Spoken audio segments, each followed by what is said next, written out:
Olive Hearst. Referencing the last video, if you guys remember, people there squatting 9 months, there's still one squatter left. One of 4 families moved out from there, and as soon as they moved out, I hired a crew to demo their entire unit, and now there's a mountain of trash. We're waiting for one more individual to leave the property. Once she's out, we're gonna demo her property as well, and once that's done, we're gonna clean everything up, and we're gonna start groundwork. Yo, you good, bro? Yeah.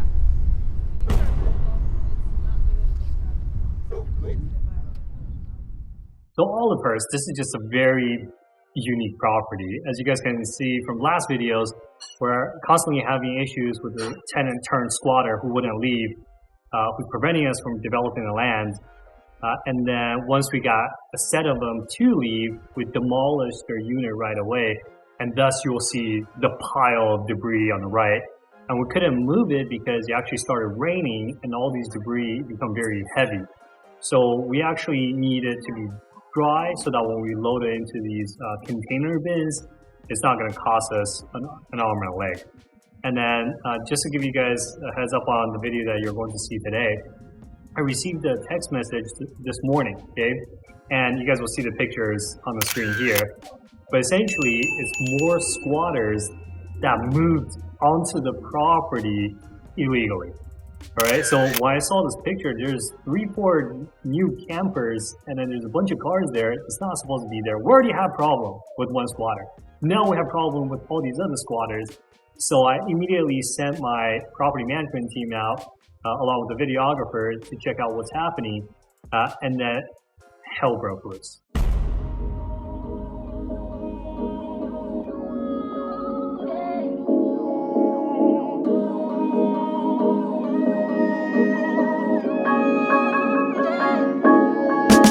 We're on our way to Olive Hearst. They've been squatting with RVs, taking our electricity, taking our water. We're on our way to, try to see what's going on, try to get them out of there.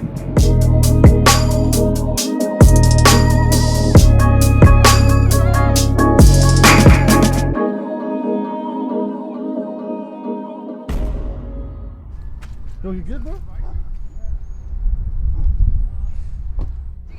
Yeah. I sent the property manager, Michael Lim, out to the property. Michael has dealt with stuff like this before, okay? At one of our other properties, one of the tenant's friends actually tried to rob him, ask him for his watch. Michael wouldn't give it up. I'm the property manager of this property. We've been trying to get some contact to see who's living in these properties. I don't know what her number is, it's just short. Did I rip your pants? No, I didn't. I don't think Okay, so here's what's gonna happen. I'm gonna have medical come and animal control, and they'll take a dog bite report, and then we'll figure out the rest from there. Appreciate that. Good? Thank you. Yes, so pretty much everyone here has been evicted. We don't know who these people are with the RVs. I was sent here to try to figure out who they are and why they're here and who sent you here. I talked to somebody, said he was a property owner or something, and I told him if he let me put my motorhome here, I'll help clean this mess up. Who is it that you talked to? It's an Asian dude. Well, he doesn't want, I think there's no one that's allowed on this property because we are going to get this cleaned up. And then if we see people here, we can't get it cleaned up. Okay. We need everybody to be off the property. I mean, I'd still get it checked out just in case. I mean, it didn't go through your pants, so I feel like you'd be good with like rabies and stuff. But I mean, I guess you gotta be kind of cautious. I'd get it at least checked out. Or if anything changes, it gets swollen or red, or you're having other issues, don't hesitate. Call us or just get seen over at urgent care or at the ER itself. Sounds good. All right, man. What's your home address? We're just glad that Michael was okay. He didn't have to go to the hospital because when the dog bit him, he had really thick pants on. Didn't really penetrate the material or his flesh, so we think he's going to be okay.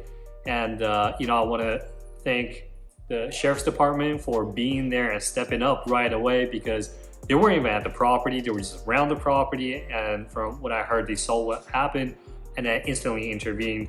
Also called the ambulance, called animal control. And, shout out to ambulance, animal control came, looked at the situation, took the dog in, quarantined the dog for 10 days. And then for Michael, I really appreciate you doing all this hard work. and putting yourself in situations like this.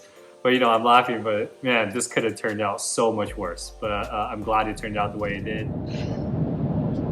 How you feeling right now? Man, my leg kind of hurts. It tingles a little bit, but you know, shoot, I'm a man. She don't hurt. No, I'm just kidding. After it bit me, they're gonna quarantine the dog for 10 days, make sure it doesn't have any rabies or anything like that. The owner actually tried to talk to me and try to convince me for him to stay at the property for 10 days because if he's able to stay on the property for 10 days, the dog can quarantine at his in his RV. But unfortunately, I have a job to do. My job was to make sure those people are out of our property so that way we can fix it up. And I had to let him know that unfortunately I can't help him at this moment and that the dog has to go with animal control.